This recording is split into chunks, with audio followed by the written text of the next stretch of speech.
नमस्कार दोस्तों, एक डीवीआर को 6 महीने लग जाते हैं सर्विस में और जब 6 महीने के बाद वो डीवीआर बन के आता है तो फिर 6-7 दिनों के अंदर वह डीवीआर ख़राब हो जाता है। अब वह इंसान क्या दोबारा सर्विस के लिए दे या फिर वो स्विच करके किसी और ब्रांड में चले जाए। मुश्किलें यहीं पर है और इस तरह की काफ़ी घटनाएं हो चुकी हैं जो काफ़ी कस्टमर को कंपनी से नफ़रत करने पर विवश कर देती है। जी हाँ, यहाँ पर गलती ना तो कंपनी की होती है ना तो उस सीसीटीवी टेक्नीशियन की जिन्होंने आपके यहाँ उस कैमरे को लगाया या उस डीवीआर को लगाया। गलती यहाँ पर कुछ और ही है। आज का वीडियो इसी पर आधारित है। आज मैं आप सभी को बताने वाला हूँ कि आपको किन से सीसीटीवी कैमरे लगवाने चाहिए ताकि आपको सर्विस के इश्यूज़ ना आए। अगर आप कस्टमर हैं, अगर आप सीसीटीवी का काम नया शुरू किए हैं तो आपके लिए तो बहुत ज़रूरी है, क्योंकि आपको अक्सर कम पैसे या फिर सस्ते प्रोडक्ट देने की लालच में आपके साथ कुछ ऐसी चीज़ें की जाती हैं जो आपको पता भी नहीं होता और आपका बिजनेस बर्बाद हो जाता है। आपके उठने से पहले आप गिर जाते हैं। वीडियो को पूरा देखिएगा, बहुत इंपॉर्टेंट वीडियो है। चैनल को सब्सक्राइब जरूर कर दीजिएगा। शुरू करते हैं इस वीडियो को। सबसे पहली बात कि अनऑथोराइज्ड पर्सन से अगर आप सीसीटीवी के प्रोडक्ट को खरीदते हैं तो निश्चित तौर पे आपको सर्विस मिलने के चांसेस बहुत कम हो जाते हैं। एक एग्जांपल मैं आपको देता हूं। अगर कोई डिस्ट्रीब्यूटर या फिर वो एसआरडी हो, आपको 1100 रुपये में कोई प्रोडक्ट बेचता है और वही प्रोडक्ट कोई वेंडर यानी कि किसी ने इंपोर्ट कराकर बाहर से भी माल मंगा लिया। कई ऐसी चीज़ें हो रही हैं, दिल्ली वगैरह में से कई घटनाएं देखी जा रही हैं कि 1000 रुपये का प्रोडक्ट 400-500 में मिल रहा है। तो काफ़ी चीज़ें हैं कि अगर कोई इंपोर्ट करके क्वांटिटी में प्रोडक्ट को मंगाता है या फिर इंडिया से ही काफ़ी बल्क में प्रोडक्ट को लेता है जिससे उन्हें हैवी डिस्काउंट मिल जाता है और उसे मार्केट में सेल करता है। कारण साफ साफ यही है कि 1100 का प्रोडक्ट आपको कोई 1000 रुपये में देता है और आप इसलिए परचेज कर लेते हैं क्योंकि वह प्रोडक्ट से आपको प्रॉफिट ज़्यादा मिलेगी।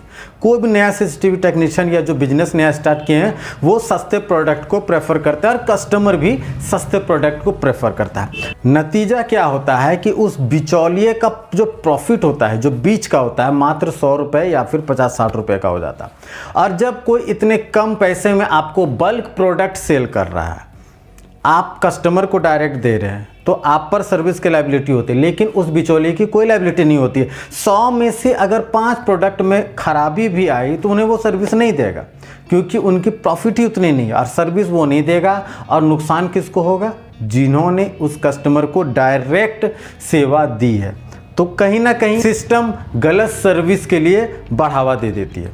इसके बाद दूसरी चीज़ ज़रूर गौर कीजिएगा। कई बार मैंने देखा है कि आप जिससे कैमरा लेते हैं वह आपके प्रोडक्ट को, जैसे कि प्रोडक्ट ख़राब हुआ, आपने अपने टेक्नीशियन को दिया, उन्होंने उन बेचारे ने जिनसे वो प्रोडक्ट परचेज़ किया उन्होंने वहाँ पर दे दिया, लेकिन वो 1 महीने 2 महीने तक प्रोडक्ट को रखे रहते हैं।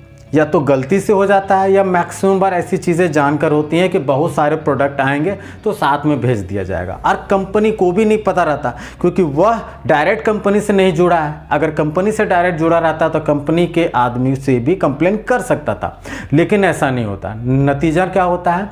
सर्विस सही से नहीं हो पाती। प्रोडक्ट जो 10 दिन में बन के आना था, 15 दिन में बन के आना था, वह 2 से 3 महीने में बन के आता है। तो ये चीज़ें भी होती है।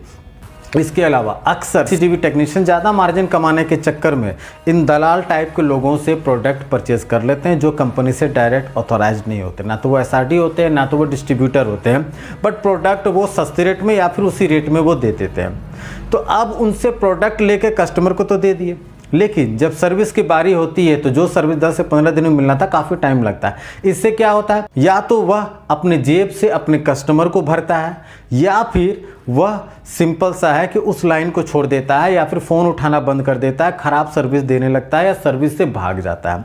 इससे बिजनेस बंद हो जाता है और नुकसान कस्टमर को होता है। एक और चीज़, अनइस्टेब्लिश्ड कंपनी का प्रोडक्ट को आप मत लगाइए। चाहे आप टेक्नीशियन है, चाहे आप अपने घर में लगा रहे हैं, अनइस्टेब्लिश्ड कंपनी जो नए मार्केट में आई है वो बस अपने आप को पैर जमाना चाह रही है। कोई डिस्ट्रीब्यूटर उस स्टेट में है, उन्होंने उस प्रोडक्ट की एजेंसी को ले लिया और वो आपको प्रेस कर रहा है। अब कई बार मैंने देखा है, कुछ ब्रांड का मैं नाम लेना नहीं चाहूँगा बट आप अनुमान लगा लीजिएगा, मार्केट में आए काफ़ी तेज़ी से और उतनी तेज़ी से मार्केट से चलेगा, क्योंकि उस डिस्ट्रीब्यूटर ने काम छोड़ दिया। अब उस डिस्ट्रीब्यूटर ने काम छोड़ दिया, उस स्टेट में कोई और डिस्ट्रीब्यूटर नहीं मिला, कंपनी वहाँ से चली गई। अब जिन्होंने उस प्रोडक्ट को परचेज़ किया था उनको सर्विस कहाँ से मिलेगी, कोई नहीं जानता, क्योंकि जिनके द्वारा प्रोडक्ट लिया गया है उन्होंने तो छोड़ दी। अब जो बीच के जो सीसीटीवी टेक्नीशियन है, जो छोटे बिजनेसमैन है, वह उस डिस्ट्रीब्यूटर से प्रोडक्ट लेके आपके घर में लगा दिया। अब उनको जेब से भरना है या फिर उनको सर्विस नहीं देना है, मार्केट से भाग जाना है, या आपका फ़ोन नहीं उठाना है। तो ये सारी चीज़ें होती थी। आप कस्टमर हैं, सीसीटीवी टेक्नीशियन है, इन बातों को जरूर समझें। पूरे सिस्टम को थोड़ा सा ध्यान दीजिए।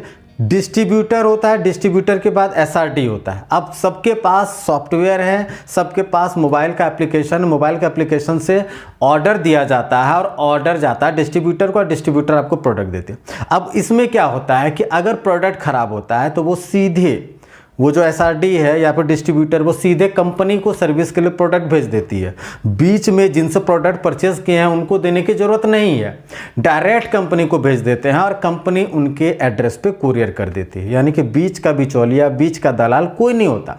अब इस पूरे प्रोसेस में अगर कंपनी 50 रुपये ज़्यादा चार्ज भी करती है आपसे, या फिर जेन्युइन चार्ज तो वही है, लेकिन कोई अपने मार्केटिंग स्किल का यूज़ करके या फिर इंपोर्ट करके प्रोडक्ट देकर आपको सस्ते में सेल कर देता है और आप उस समय तत्काल प्रॉफिट पर ध्यान देते हैं, या फिर कस्टमर जो जिनको सस्ता चाहिए वो ऐसा करते हैं।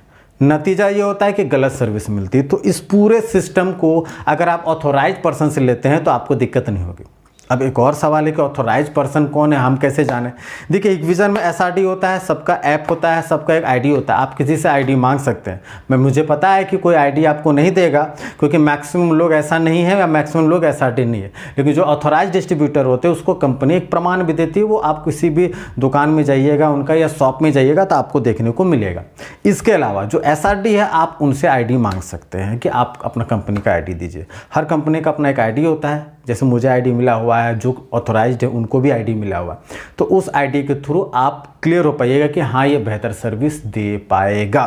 यह जरूरी है, समय के बदलाव के हिसाब से यह भी जरूरी है। मुझे पता है कि कई लोग इस पर गौर नहीं करेंगे, लेकिन जिनको इस तरह की समस्याओं का सामना करना पड़ा है या फिर करना पड़ सकता है, ऐसा डर है, तो वो जरूर मांगे। उम्मीद है कि इस वीडियो से आपको काफ़ी लाभ मिला होगा। चैनल को सब्सक्राइब जरूर कर दीजिएगा, वीडियो को लाइक जरूर कर दीजिएगा। धन्यवाद।